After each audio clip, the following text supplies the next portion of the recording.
खुलुमबाय लोगोफोर गोदान बोसोरखौ लानानै नोंथांमोननिसिम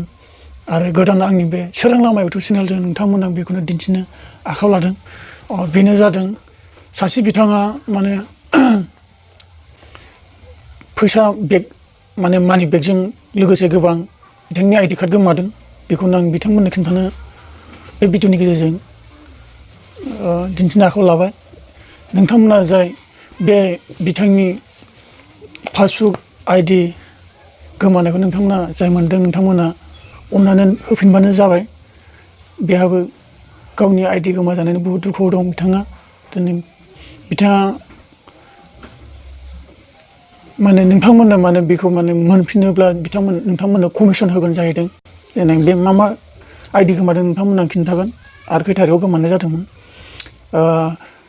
डिसेम्बरनि 27, 2019 साननि 11:30 AM मानि बेगजों लोगोसे बिथांनि आइडि गोमानायफोर ड्राइभिं आरसि आधार पान भटार bank ATM card medical card आरो लोगोसे 15,000 फैसा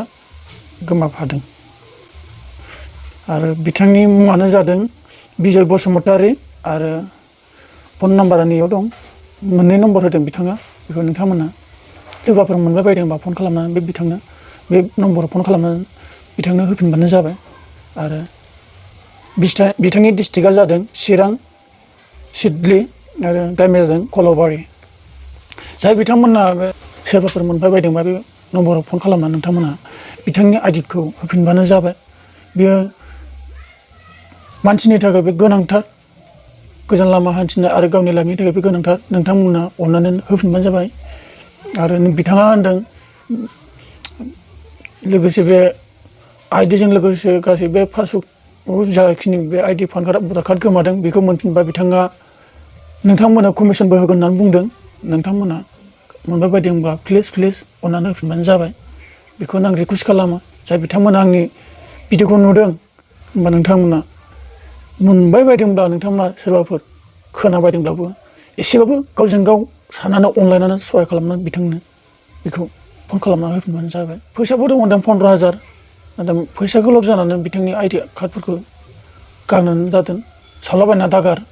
बिथांनो फन खालामना होफिनबानो जाबाय बे गोनांथार मानसिनि थाखाय बिथांनो फन खालामना होबानो जाबाय बिथाङा बिराद दुखुआव दङ दा बिथाङा होनदों आरो भइस रेकर्डिं दं नोंथांमोना बेखौबो खोनासंगोन मा लेखामोन दा नों आङो एक्चुअली बुंनो हो आंथ' दैजिंआव बे दैजिं फेस्टिभेल गैया होमबा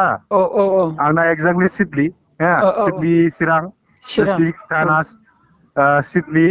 पस्टआबो सिडली भिलेजआ कलाबारि ओमफ्राय जाय दैजिं फेस्टिभेल साब कमिटि डेक'रेसन कनभेनर आरो आंबो गोमानाय सादा बेयावनो गोमानाय जाहैदों आरोना बेयाव गोमायाखै 27 तारिख खालि जे आङो बड' हाउस ट्रेडिसनेल हाउस अपेनिं खालामखांनानै बरपेटा रावना होदोंमोन आरो आं बरपेटा टाउन थांनानै आजाद जुनियर कलेजसिम माबा हाल हाजि होननाय आजाद जुनियर कलेजसिम मोनसे प्रग्राम दंमोन आरो बे प्रग्रामाव थांनायाव लामायाव गखो ना माखो सेमिनार जोबखांनायनि उनाव जे आं खिथुउनथिं लाखो ना गलखो मिथिला आङो ओमफ्राय उनाव जेब्ला फैनोसै टाइमाव आङो शपिं खालामलांसैलां होननानै दांग्रोमनायाव मोननो माबासै आरो गैला आरो बे गोमानाय जादों आरो बिदि